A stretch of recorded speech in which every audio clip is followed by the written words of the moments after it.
Eder. Mech. Pallister. Oggi ci immergiamo in un caso che continua a intrigare l'opinione pubblica e gli esperti: la misteriosa morte di Liliana Resinovic.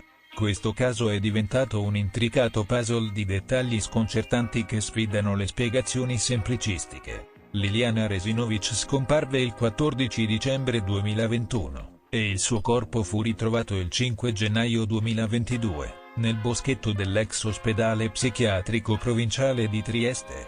Tuttavia, una recente perizia ha stabilito che la donna sarebbe morta il giorno stesso della sua scomparsa. Questo dettaglio apre una serie di interrogativi su dove fosse stata Liliana nei giorni tra la sua scomparsa e il ritrovamento del suo corpo.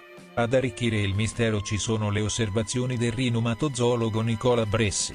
Egli sostiene che il corpo di Liliana Resinovic sia stato posizionato nel boschetto solo il giorno prima del suo ritrovamento. Questa teoria si basa su diversi fattori, tra cui le condizioni del corpo e l'assenza di segni di deterioramento che ci si aspetterebbe dopo un'esposizione prolungata agli elementi. Particolarmente intrigante è la scoperta di formiche morte su una delle mani di Liliana. Queste formiche appartengono a una specie che, secondo gli esperti, sarebbe stata in letargo durante il periodo della sua scomparsa. Questo dettaglio suggerisce che il corpo potrebbe essere stato spostato da un luogo all'altro, sollevando ulteriori domande sulla cronologia e le circostanze della morte di Liliana. Un altro elemento che aggiunge complessità al caso sono le tracce gialle trovate sugli indumenti e sulle suole delle scarpe della vittima. Gli inquirenti le hanno identificate come polline, un indizio che potrebbe indicare che il corpo sia stato tenuto in un ambiente diverso dal boschetto prima di essere depositato lì.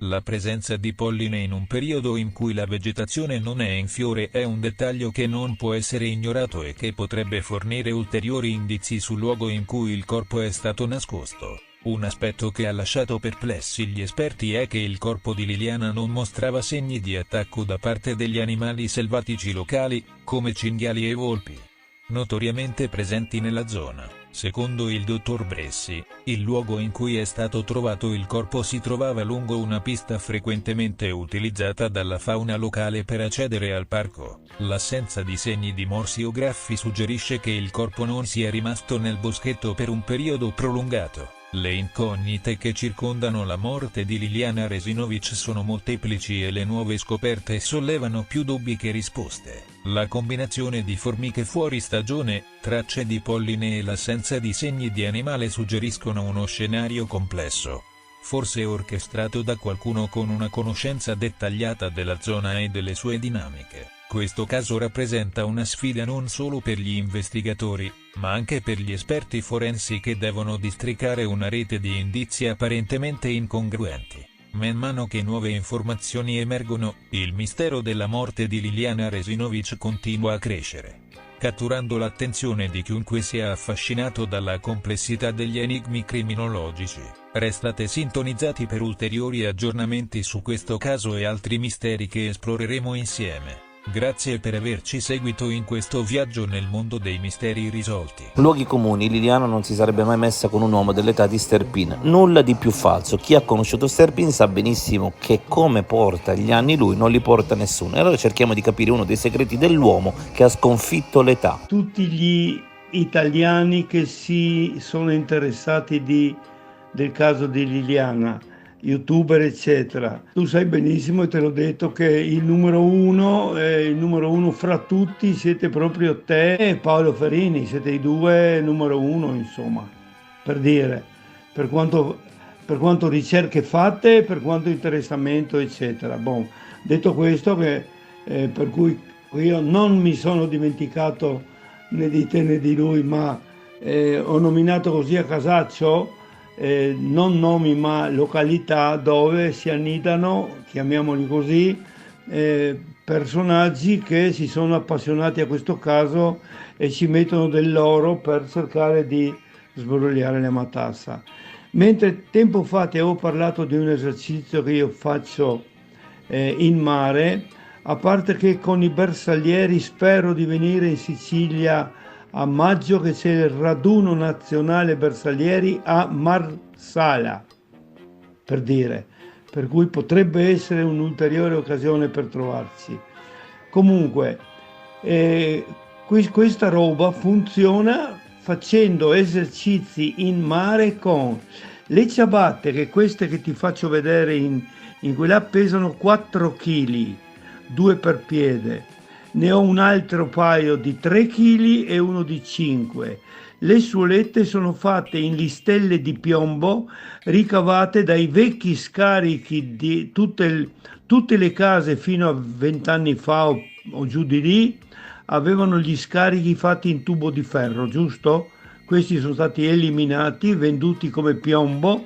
Io ne ho comprati qualche decina di chili, perché con il tubo di piombo aperto da una tenaglia opportunamente e tagliato in pezzi di 30 cm di lunghezza, lui è largo circa 10, un diametro di 3 rotti, per cui assemblati con dei rivetti appositi l'uno sull'altro, puoi fare che peso che vuoi, di peso sottopiede. L'esercizio consiste in avere sotto i piedi, che puoi mettere anche alla caviglia, quei pesi che trovi in negozio di articoli sportivi per fare ginnastica in palestra, per capirci, solo che devi fare in acqua. Se sei in mare quelli si riempiono di acqua salata e poi ti vengono giù delle goccioline, ho già provato, goccioline color ocra, che niente non sono altro che pezzetti probabilmente di ferro annegati dentro assieme alla sabbia per rendere più pesante l'oggetto, in parole povere. Motivo per cui ho pensato di fare questo, spruzzato di vernice, cioè opportunamente stuccato un foglio sopra l'altro. Fai che peso che vuoi, è chiaro, perché ne aggiungi quanti vuoi, e io ho un paio che pesa 3 kg, ripeto, uno 4 kg, uno 5 kg.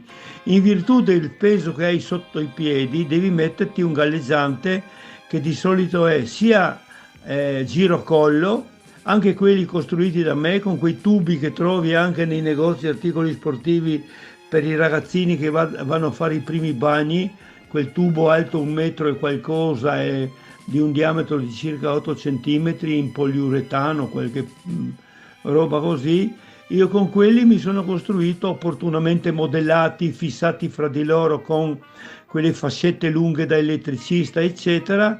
È un'invenzione, in parole povere, da brevettare, perché il galleggiante ti tira su o da sotto le ascelle o anche dal collo, in maniera di mettere in tensione anche le vertebre cervicali.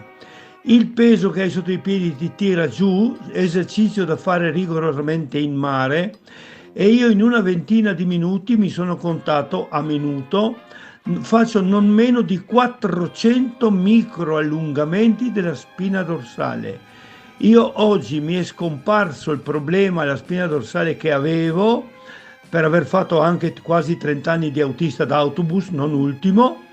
Per capirci, io non ho problemi di schiena, zero, a 85 anni, mentre il mio babbo è stato operato per ben 2 volte di un'ernia a disco e mio fratello 2 anni fa, a 80 anni, anche lui ha già subito un primo intervento alla schiena perché aveva appunto la spina dorsale malmenata, per cui bisognosa di intervento, gli hanno messo una placca a raddrizzare, eccetera.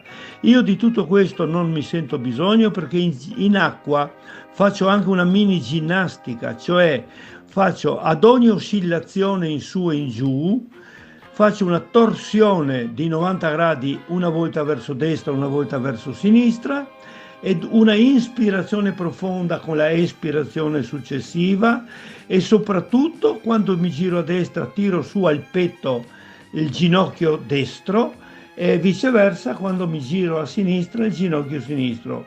Io faccio 3 o 4 esercizi in uno, ogni volta ci impiego 20 minuti circa.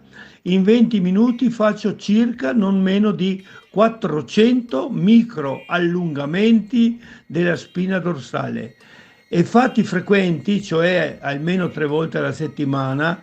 Io intanto sono cresciuto di 1 centimetro negli ultimi 20 anni, dopo che da militare al 60° anno io ne ero calati 3, come tutti, di centimetri, di altezza intendo. E noi caliamo di altezza perché vengono schiacciati e si assottigliano di 1 millimetro l'uno circa i dischi di cartilagine intervertebrali che abbiamo, è chiaro. Quello è il calo di altezza di tutti gli esseri viventi, tutti.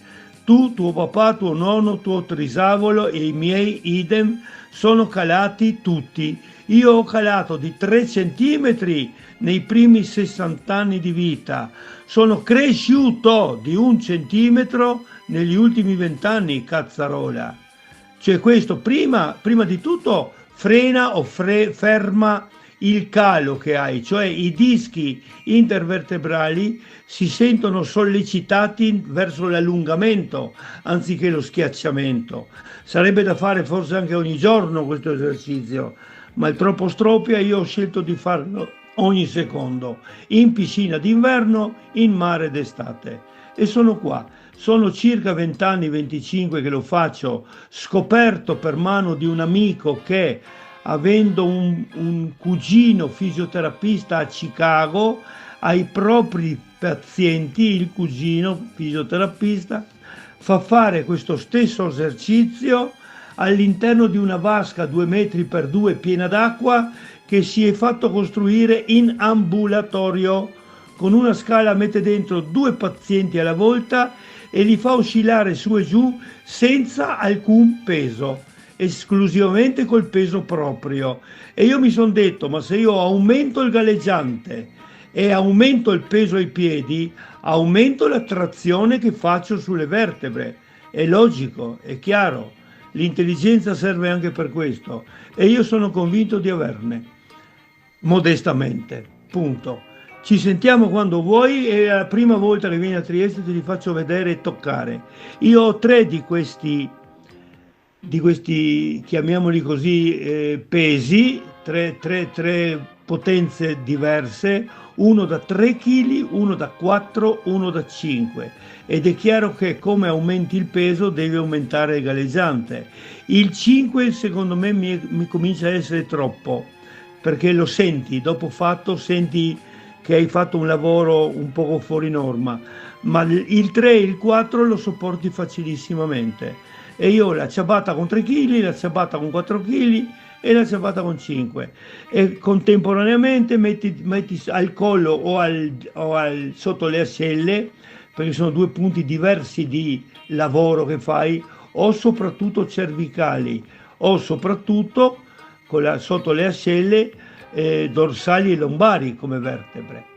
Ne parliamo quando vieni a Trieste, sarà sempre ora, avrò piacere di ospitarti e ne parliamo. Ciao carissimo. Ehi, non dimenticare di iscriverti a questo canale.